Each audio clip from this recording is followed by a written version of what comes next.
Welcome to our fourth Santa Barbara Unified Parent Group. I think it's the fourth, yes. And this is part of a 9-part series. And tonight we're going to be talking about understanding your child's unique spark, a parent's guide to temperament. So just a few facts and things to keep in mind. We're going to present some information and some slides. And if you're familiar with AHA, you know that this isn't the way we usually do things. We usually have a lot of interaction and a lot of conversation, and we draw from the wisdom of everybody who shows up. Because we are making recordings of these, we are just going to be talking to you. That being said, you can enter questions at any time in the Q&A, and there will be a Q&A segment at the end, near the end of the hour. We'll be done at 7:30. And we're also going to have a brief survey or poll at the end of the hour. And we would love for you to fill that out when it comes time, to let us know what we got right and what you might enjoy in future workshops. And with that, I'm going to pass it over to Nancy. Hi, everyone. I'm going to share with you a little bit about AHA. AHA is an educational nonprofit that has brought social emotional learning and community building to over 75,000 students, educators, and families in Santa Barbara, Carpinteria, and Goleta since 1999. And I'm also going to introduce ourselves. I am Nancy Aviles Moreno, and I'm an AMFT, and I'm here as a parent trainer, facilitator, and I'm going to pass it over to Melissa to introduce herself. Thanks, Nancy. I am Melissa Lowenstein. I am an associate marriage and family therapist, and I am an admin at AHA, and have been there for 14 years. And I raised my children in AHA. And so I am a big fan of what we do, in particular, how we support parents. So if you're here for that tonight, we are so happy to have you here. And if you've done anything with AHA, you also know that we love to start with mindfulness. A lot of times, the day sort of carries us through. Things go by really fast. And it's good to have a moment to arrive, to be self-aware, to feel into your body and your emotions, in order to be really receptive to learning something new. So we're going to do that right now. And I'm going to ask you just to get comfortable. Go ahead and put your feet on the floor if they're not already. Feel the soles of your feet against the floor or the insides of your shoes. Feel your bottom on your seat. Feel the weight of your body resting on the chair that you're sitting in. And if you're right now scurrying around making dinner, that's okay. You can be mindful while you do that too. Just pay attention to whatever you're feeling in your body and what's coming in through your senses. Excuse me. So we'll take a moment just to drop in that way. And one thing that you might notice as you become more mindful is the quality of your breathing. So I know as I'm dropping in, I'm noticing that my breath feels very short and tight. I'm a little nervous about being here, to be honest. And so the next thing I'm going to do is lengthen my breath out and try to regulate myself a little bit and calm my system down. So I'm going to invite you to do that with me. I'm going to take a nice long in-breath, nice and slow, through your nose if you can. And then a nice long out-breath, again, slowly. And keep breathing in that kind of a cycle. And as you get more comfortable, you'll find that your breath will expand and you'll start to feel it more, even in the back of your body. You'll feel it expanding the front of your body and the back of your body as you breathe in. And then as you breathe out, you'll feel your back body and your front body coming in towards your spine.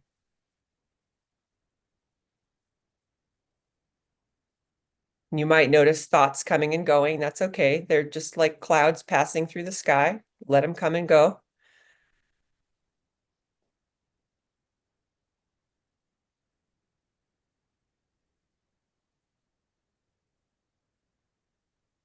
Notice if you're tight in any place that you could release with your out breath. For me, it's my shoulders.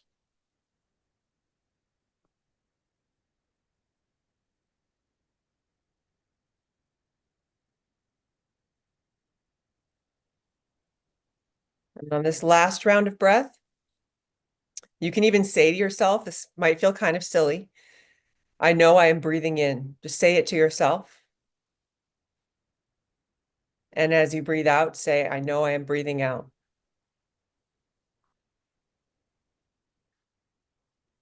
And after that last nice long out breath, you can just relax into your normal breath pattern. And if your eyes are closed, you can open them. And we're going to come on back to our group. And if we were all together, I would ask you what you noticed. You're welcome to write that into the Q&A if you want to share about what that was like for you. We'd love to know. And if you hear meowing, I have a feline in my lap.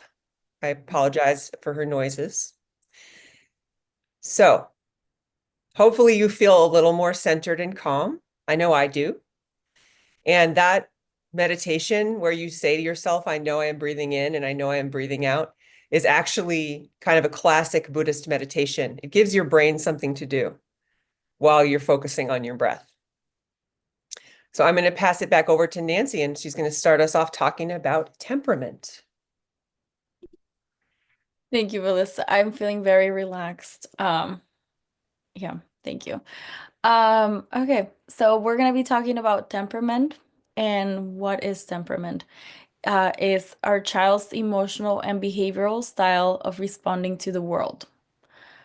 Is displayed from birth. Some of us might notice, I have four little kids, and we might notice that each one of our children has different temperament from birth. There's research showing that it's largely genetic. So it's been shown in different studies of twins and adoption that children coming from a different like family adopted into a new family might have temperament similar to the family that they're genetically um, linked to. Uh, Yes, so in other words, yeah, so there's three different temperament styles. And as I kind of read through these and we learned a little bit more about them, see which one reminds you of your child the most. And there might be some overlap, right? Doesn't have to be one category only. So easygoing, right? The children that have that temperament that is easygoing, they might show up as happy, calm, adaptable, respond generally in a positive way to the world. Some children might be slow to warm up. They might show up as cautious, hesitant in new situations. They might be shy, sensitive to emotions, and respond slowly to hunger or discomfort. And then we have the temperament that is a little bit more active, so lots of energy, needing to be moving, having strong positive and negative reactions to events, and might have irregular sleeping patterns and eating habits. The so-called, easy children might be those that might be easygoing or that they match your personal temperament. They're more closely matching your temperament. And the children that might be difficult children often mismatch your own temperament or those of of their siblings. And let me see. Okay, and I'm gonna pass it over to Melissa. Thanks, Nancy. Yes, so I hear parents often in therapy talking about how they just don't understand why their kid is doing what they're doing. Like, why can't my kid be more open to meeting new people? They're so shy. It's so frustrating. I'm so outgoing. Why aren't they more like me? Well, this webinar is designed to help you answer that question for yourself, that there may be genetic differences between you and your child that create mismatches. And those mismatches can lead to power struggles and frustration, and then children end up feeling unseen and misunderstood. Understanding temperament, we're going to go into a lot of detail about 9 different facets of temperament. It helps us see our child for who they are rather than who we wish they would be. And our hope is that you'll come out of this webinar thinking, oh, there's no bad temperament. They all have positive aspects. So that's one of the things that we're going to talk about is each temperament, each end of the spectrum of each type of temperament has gifts and challenges. And we're going to talk about both of those. So many words on these slides. I apologize. We really want to give you all the information. Understanding our child's temperament helps us predict how our child may act, especially in new or stressful situations. It helps us understand how they respond emotionally. It helps us plan more purposefully for activities that are constructive for the child, which might sometimes mean going along with something that is challenging for them. For example, if your child is really shy and slow to warm, sometimes you might allow them to hold back. And then sometimes you might decide it's time for them to grow in this a little bit, and you might pose for them a healthy risk. So understanding where their temperament lies helps you make those judgments. Recognize where there's a mismatch between our own temperament and theirs and our children's, or between the temperaments of siblings. Sibling rivalry can be a result, too, of temperamental mismatches between siblings. It helps us have strategies for meeting our children's needs and our own. It helps us encourage and support our children at their growing edges, as I mentioned, to help them improve in areas that will help them thrive. And recognize the strengths of each aspect of our child's temperament, because when we get to strategies for working with temperamental mismatches, one of the things we're going to encourage you to do is talk about how whatever they're exhibiting is a strength. It is somehow a strength. It might not be helping them in the moment, but there's some strength that we can recognize in those qualities. So Nancy and I are both parents. I have 2 children of my own, and I have 3 stepchildren, and Nancy's got 4 children. Wow. So we're going to share a little bit of personal reflection about these mismatches. My children are adults now. And actually, Sarah Block, who's on this call doing our tech help, is one of my children. So I hope she doesn't call me out on anything I get wrong. But Sarah has a lower level of like adaptability, which you'll come to understand. Like she's more likely to get stuck, whereas I tend to be really flexible and like roll with things really well. Sarah's got a lot of intensity. And my adaptability is really high. I'm like, yeah, whatever, which ends up sometimes being me not asking for what I really want or need. I'm just trying to go with whatever everybody else wants. And I can have a lower mood. I can be more negative. She's really positive. I can be kind of emotionally flat. So that there was moments where we really had to work to understand each other as she was growing up. And Sarah needed more predictability and routine that I was good at creating.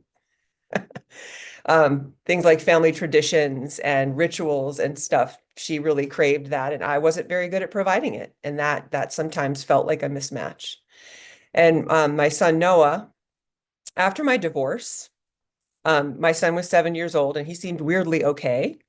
Like I kept asking him about, how are you feeling? Are you okay? Like, do you need to talk about your feelings? You must be having some big, big feelings. And he'd be like, no, I'm good. And I kept asking him. And then finally, I sent him to a therapist because I was sure he was not telling me the truth. And I paid hundreds of dollars to send him to therapy. And the therapist finally called me up and said, you know what? He's fine. So low emotionality is just a quality that he has. And if I had known more about temperament then, I might have just been able to accept that and not bug him about his feelings constantly in a time that was already pretty hard. And I'm going to pass it over to Nancy to see if you have a story you want to share.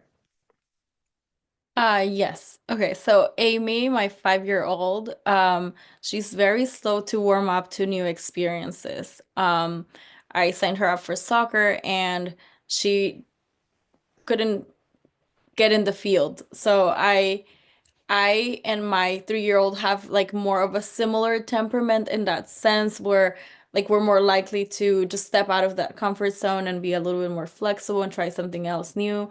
Um, it felt like um she was like supporting her through the process, and I think that's where I have to be also patient, like, and understand her needs, and just kind of I would get down at her level and just kind of see what was going on for her. So it's very different from my own temperament and personality.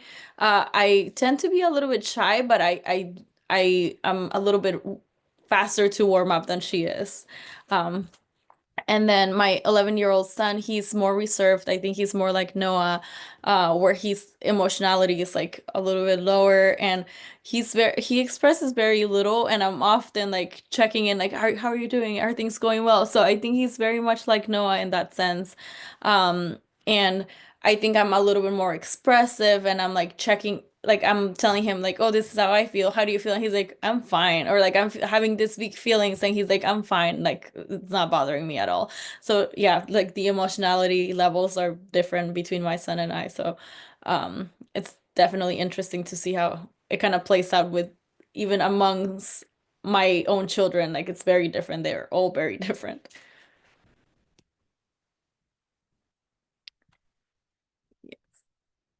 Okay, and we're gonna talk about the 9 traits of temperament. And as we kind of talk about these, think about your children and what their temperament traits are.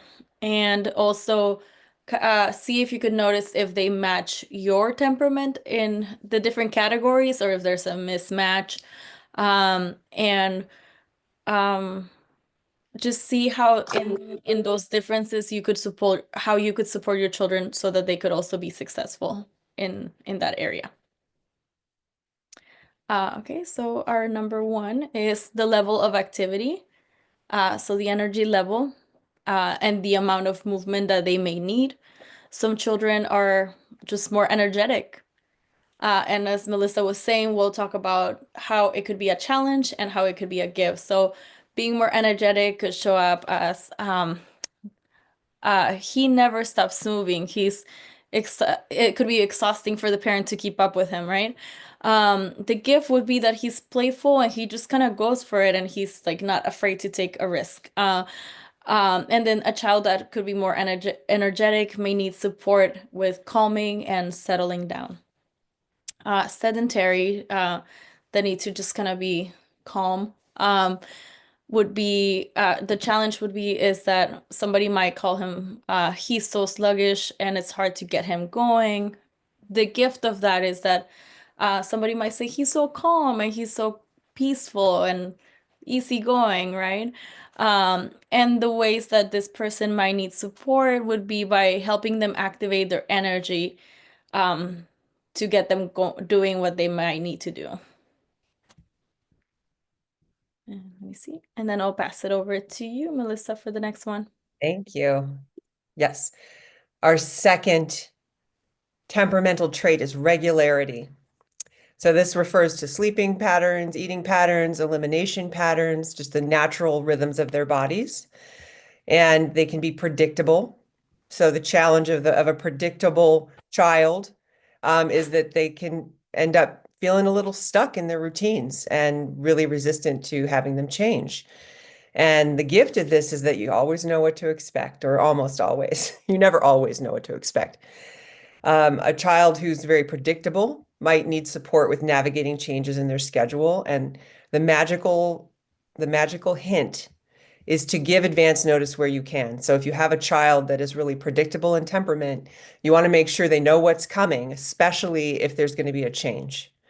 And that's going to help keep things moving smoothly. Variable. The challenge is we never know what to expect with this one. And a gift of variable temperament is that they go with the flow. They don't need a lot of consistency. They might have a great sense of just rolling with whatever comes.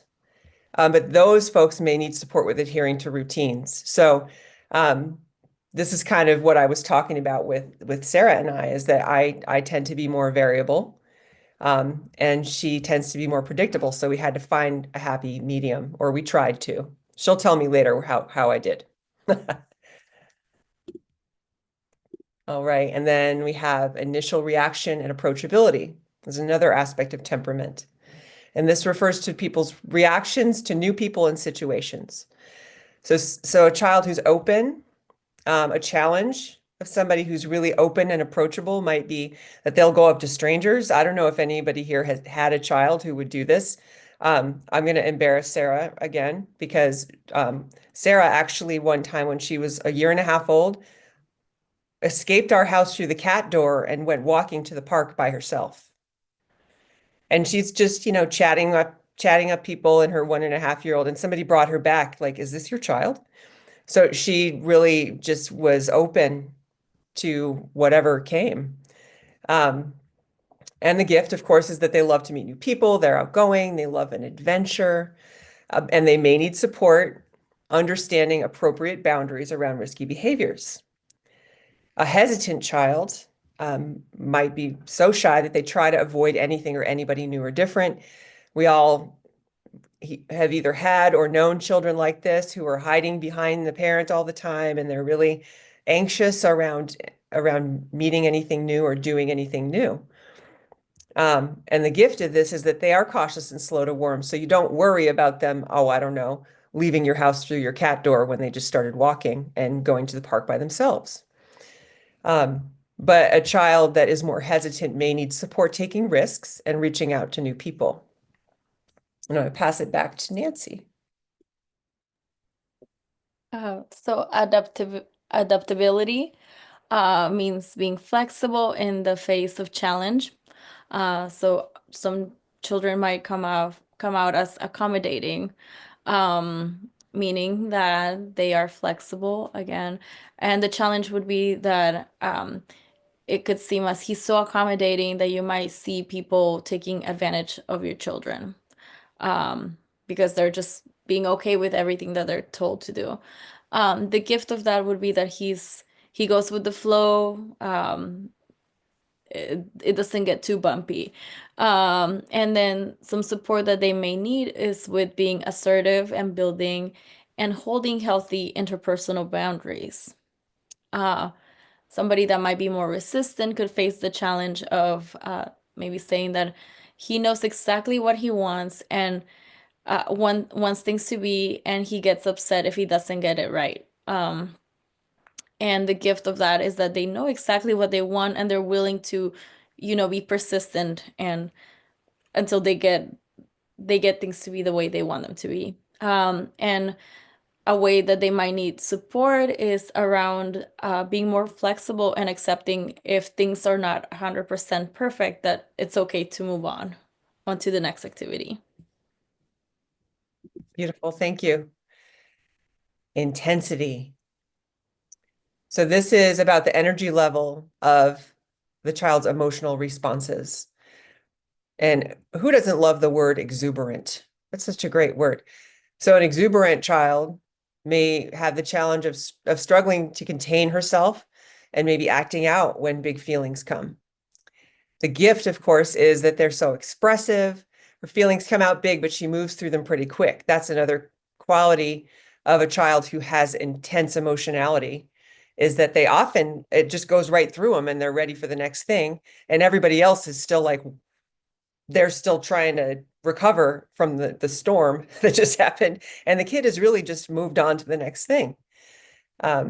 Lethargic, not a favorite word of mine.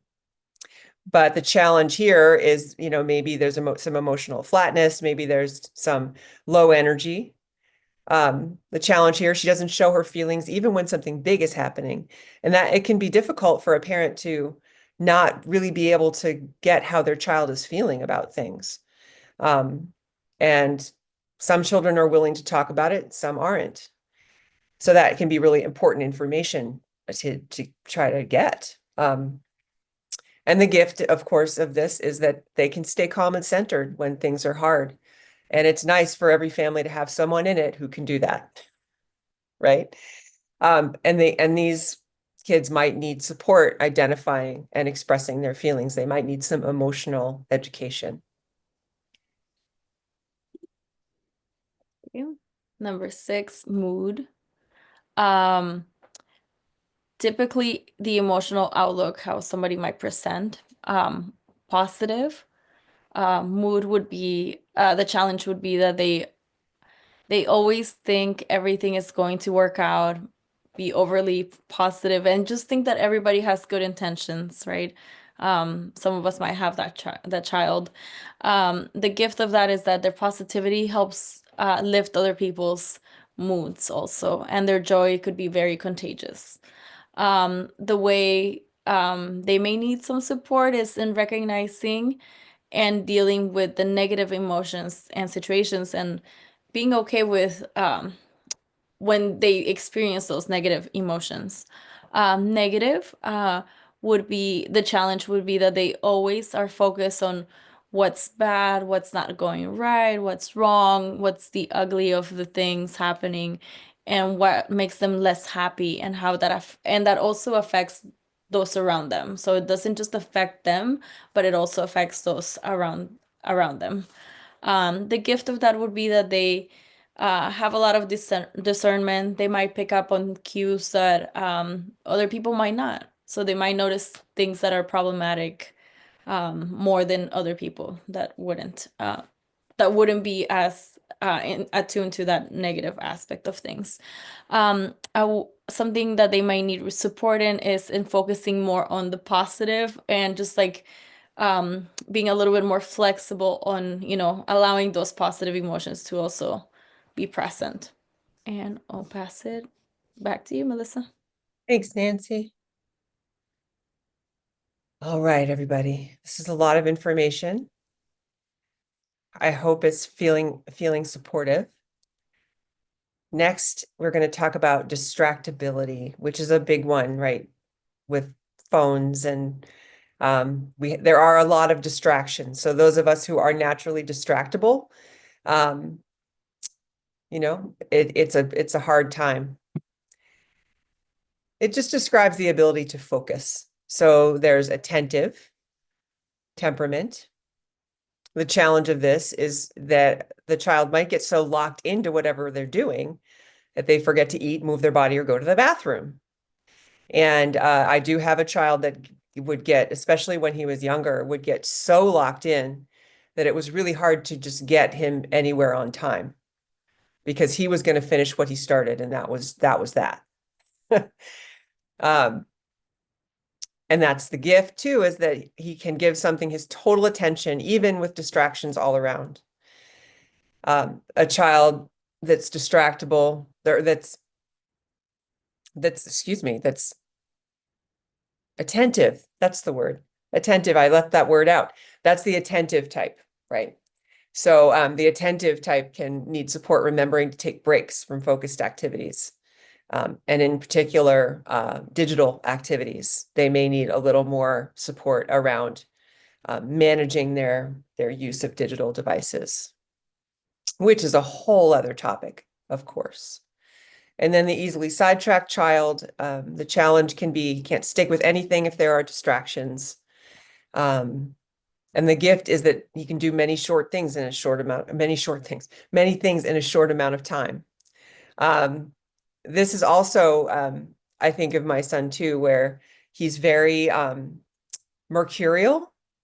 I'm not sure what that word would be in Spanish, but like he does lots of different things. But he gets really hyper focused on one thing at a time. But over time, he tries lots of different things. So he's kind of both. And I want to point that out that this is a spectrum. And also that the ends of the spectrum, people can show up with combined traits from these different temperamental ends of the spectrum.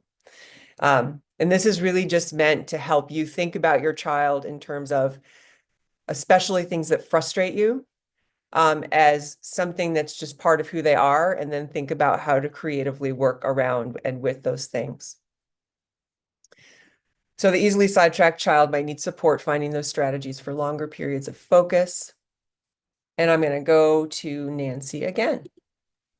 Okay. I think it kind of goes hand in hand with the one you just went over. But being persistent and attention span. So the ability to stick with one activity, so being immersed. It's impossible. So the challenge would be that it's impossible to get them somewhere on time because they're just so into and they have to get something done. And the gift of that is that they could complete things. That might take a lot of time and focus, and they're able to to focus and do one activity. They may need support with time management, so maybe setting timers, like, okay, we're gonna do this for so long, and then we're gonna move on to the next thing, just like prompting them that things will change. Being disinterested, the challenge would be that as soon as they start doing something, they're bored and they want to move on and do something else. I some of my kids try one activity and then they're done and they're on to the next thing because they're wanting to just do everything at once. The gift is that they're great at finding new things to do and explore, and um, they find amazement in just doing different, exploring different things. The way they may need support is staying engaged in activities and for longer periods of time that otherwise would not be natural for them. Our last of the nine. And I do want to acknowledge that the last two qualities that we talked about, they do have a lot of overlap and similarity and some nuances. So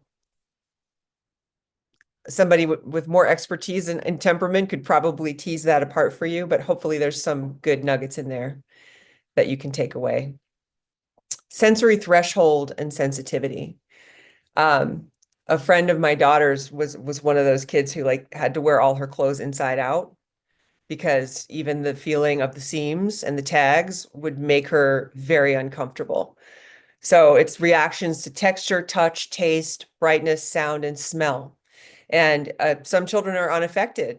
Like there's the kids who are fine wearing the same crusty, smelly old sweats every day and who will try new foods with gusto and who are not put off by extremely bright light or big sounds. And then the gift of that is that they can really be in the world and really have their senses open without feeling overwhelmed.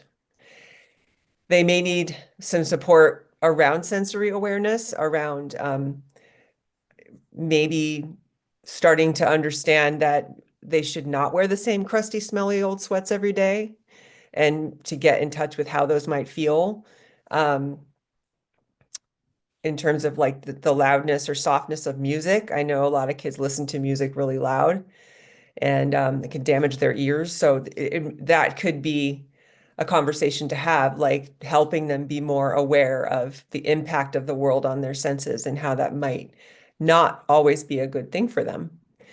Irritated. They flip out if their clothing rubs them wrong, even just a little bit, and they gag if I try to feed them even a little bite of broccoli. This comes up with food a lot, right? With vegetables.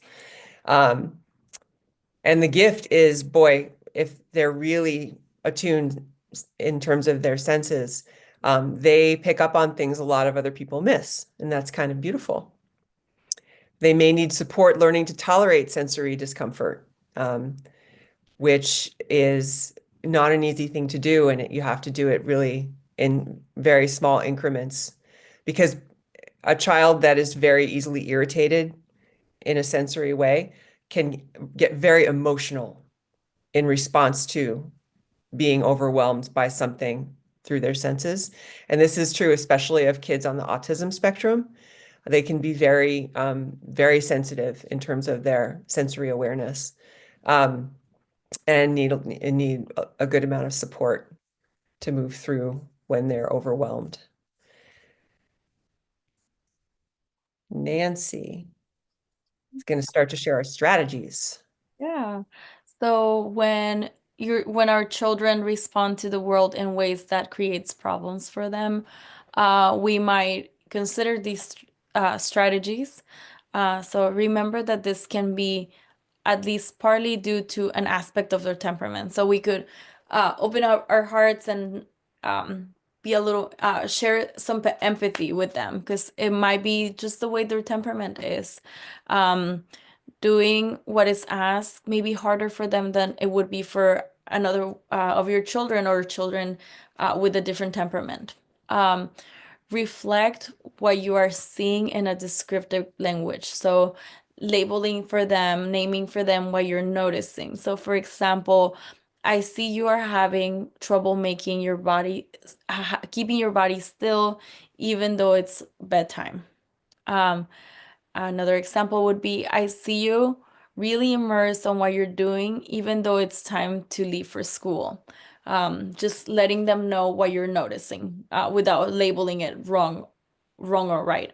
Um, Try to reflect positively on how they are behaving. So I like how Melissa, you went about sharing like the challenge and the gift because it doesn't have to be negative, right? So highlighting the positive aspect of that.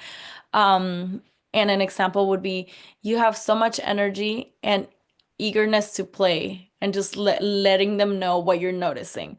Um, you're so good at being focused and finishing what you start. So that could be like just highlighting their strengths on their temperaments. And I'll pass it back to you, Melissa. Thank you. And I'm going to rewind a tiny bit. I'm thinking about how this works best when you do the work ahead of time to kind of understand the child's temperament so you can see the problem coming. If you're in a space where you're already 5 minutes late getting out the door and everybody's upset and angry and they're basically breaking the rules by not doing what they're told, it's a little bit late. I mean, you can still do all of these things, but you want to be proactive with this. Like if you see they're really engaged and you know you have to leave in 10 minutes, um, then this is when it's best to start implementing these strategies.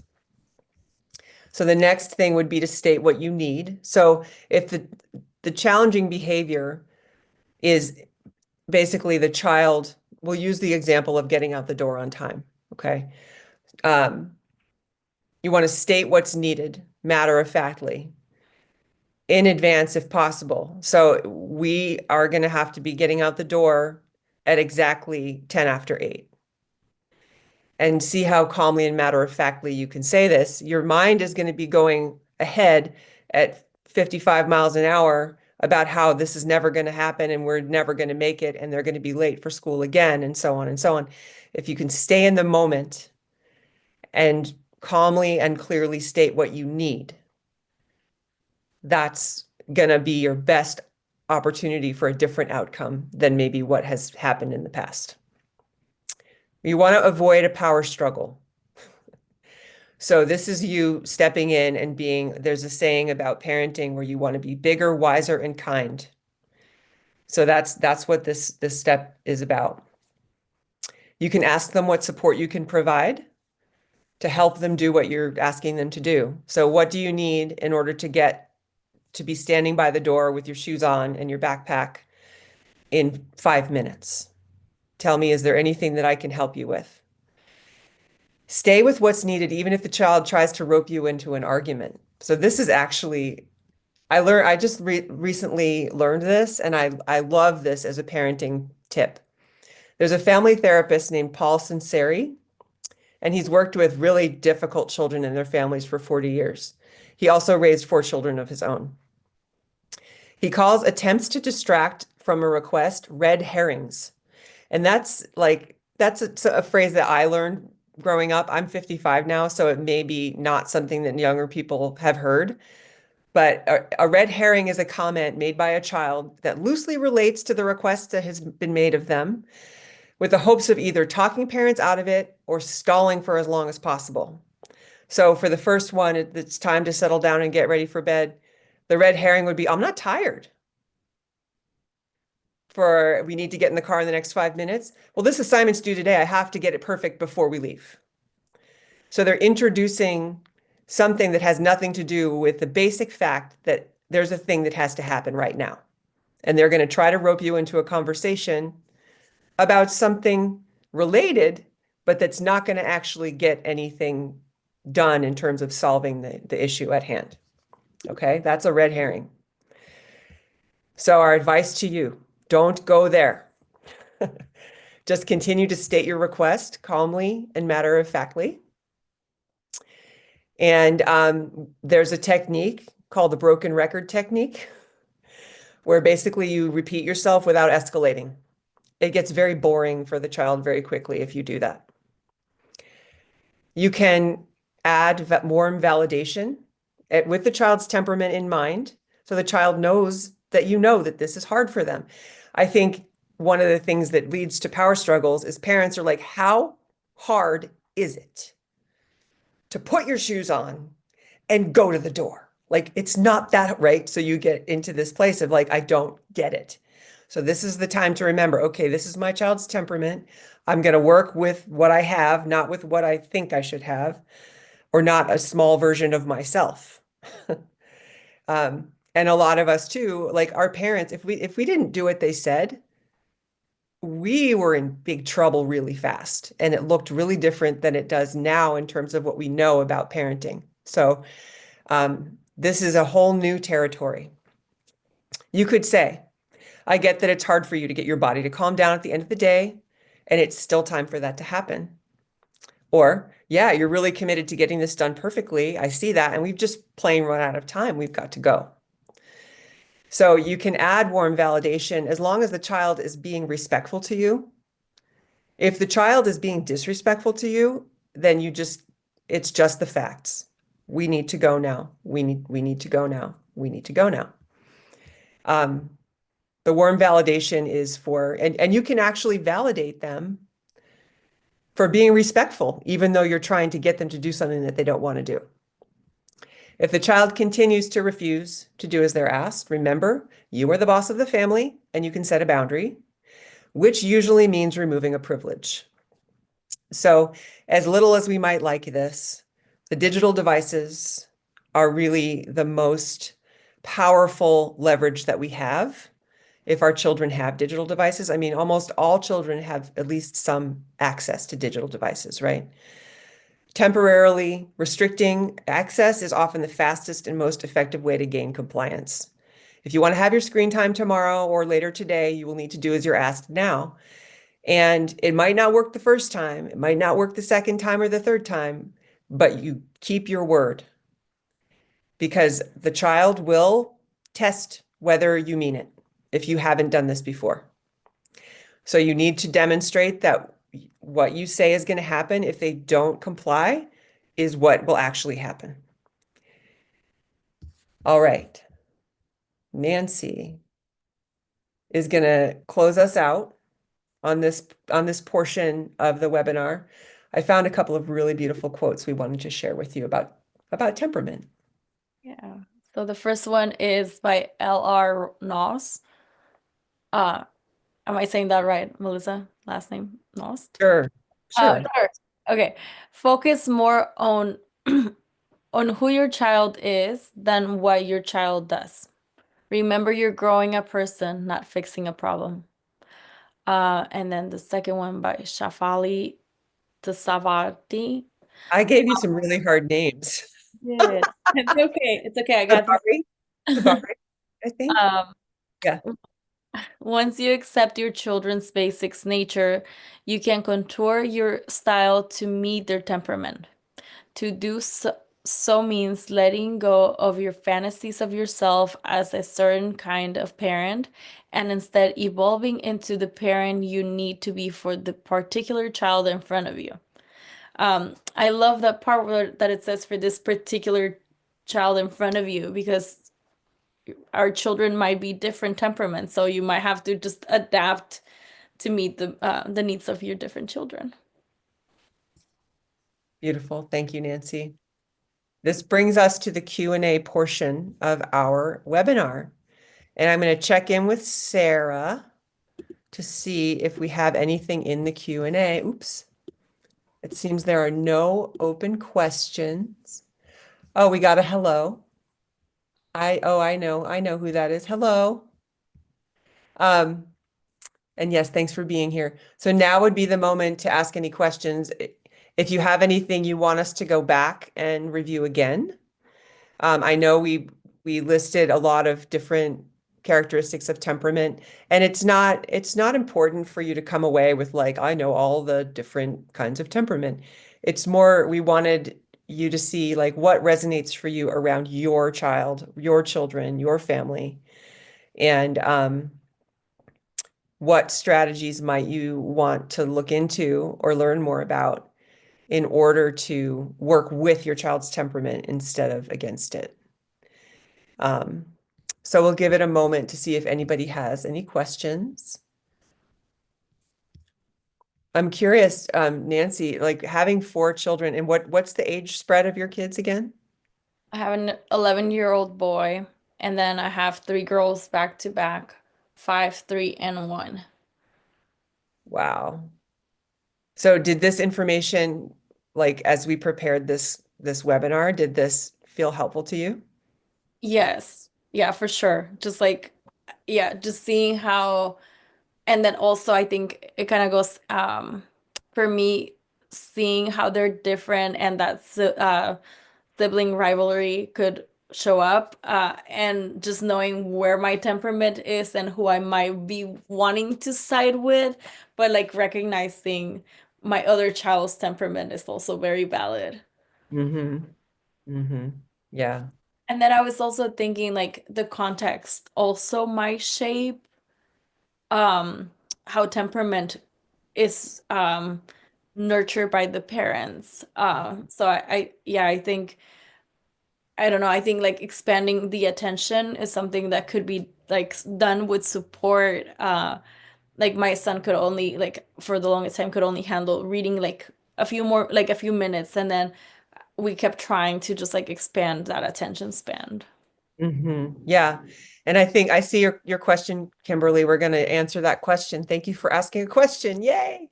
Um, as adults, I think I know for myself and for adults that I work with in therapy, so often there's a real brokenheartedness around not having felt seen clearly by their parents. Um, and really it boils down to temperament, right? Like if our parents had understood that, well, my being shy doesn't mean I'm wrong and bad. I'm my being really outgoing and loud doesn't mean that either. Um, and to just really have the knowledge to recognize that personality is such a huge spectrum of possibility. And the thing that children need the most is to feel like they're being seen for who they really are, and to not have to go underground and be one thing in one place and be something else in another. Okay. Yeah. Kimberly asks, what are some techniques you recommend when you are doing the broken record strategy to not lose patience and to stay calm in that moment? Oh, my dear. It's basically the hardest thing that parents have to do is to find the resources to remain calm. I'm going to start answering this question by saying if you lose it, that's okay. Like it happens to everybody. And the mindfulness that we did at the beginning, um, that is a big part of training your nervous system to be able to tolerate a lot of activation without losing your you know what.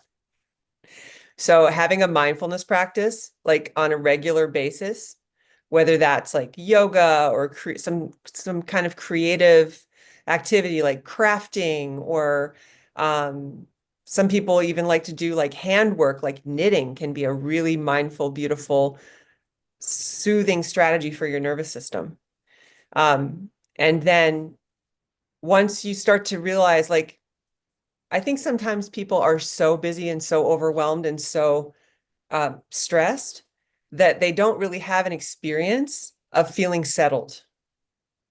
Like I know when before I practiced mindfulness and in a regular way, like I think I was just escalated all the time. So when you're up here all the time, it's not far to go to lose your, you know what, right? So you want to try to get your baseline down with some kind of regular practice that calms your nervous system down. And if you want strategies for that, Melissa at ahasb.org, I've got resources forever. So I'm happy to share those with you. You can email me. And then in the moment, there's the recognition of what happens to you like right before you lose your patience, right before you become something other than calm. Like for me, I feel my heart start to race, my face gets really hot, my hands will tingle. So I've gotten really familiar with the clues that my body gives me when I'm about to lose my temper. And I take those as a cue to pause. When your whole system is actually like, when you're activated, your system's first priority is to do something, which sometimes means yelling or getting into a power struggle. It's a practice to start realizing, oh, we call it flooded at AHA. We teach a unit on emotional flooding to the kids that we work with. And being emotionally flooded means like I am in a place where I can't make a choice about what to do because my thinking brain is offline and I'm just all fight, flight, freeze. So we want to not go there. We want to try to notice when we're about to go there and take steps to calm ourselves down. Things like deep breathing, take a walk, tell your kid, I'm going to just take 3 minutes and just go and breathe for my own calmness. And I'm going to come back and we're going to go. And then we're going to go because we have to go. So it's like you dance on that edge for a while and then your nervous system gets used to it. And it becomes a new a nervous system pathway that becomes more like a habit over time. But it takes time. It's like learning how to ride a bike. You know, you got to do it for a while. And then the other piece is if you do lose it and you catch yourself while that's happening, you can stop at any point. You can stop mid-yell and say, oh, okay, I lost my temper. I'm going to go give myself a reset. And you can also repair. So we talk about this a lot. There's actually a whole webinar recording on our YouTube channel about relational repair. So you can go back and you can say, hey, I really lost my temper. I said something horrible to you. I'm imagining that really felt really awful. Like maybe it came out of nowhere. Maybe it hurt your feelings. Did it? And let the kid tell you how that felt. Um, and if you get it right, they just go, uh-huh. And if you get it wrong, they kind of look at you like this.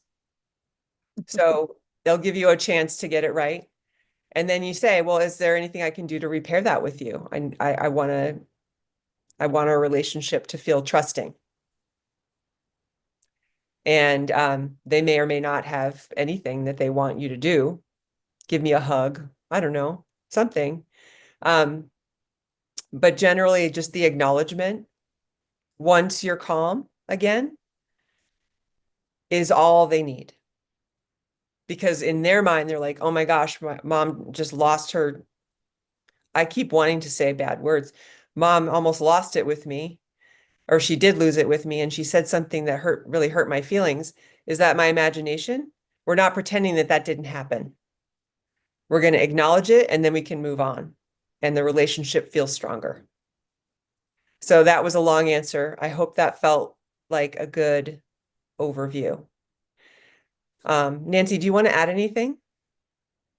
I was thinking, and you kind of went over it already, but just breathing on the spot, like, okay, I'm gonna breathe. I'm gonna take a deep breath and do it. And you're also modeling it for them, like when they're feeling flooded or like having big emotions and like about to lose their temper. Like you're doing it yourself, you're calming yourself down, but they might also do it and just kind of get going and learn a new like uh tool for their toolkit for when they're about to lose their temper. Thanks, Nancy. Beautiful. So let's move on. Thank you for your question, Kimberly. We have a bunch of other offerings. Oh, that's great. Thanks, Kimberly. We have some other things coming up, but we want to make sure that we give you our poll. So I'm going to skip down to this slide. Sarah, can you launch the poll? And this is our survey. Thank you, Sarah. And if you could just take a moment to do that. Is it okay to have the screen share up while we do the poll? It should be. Okay. So this will there's 10 questions, but they're not hard questions. If you could just take the next couple minutes to fill that out, we would so appreciate it.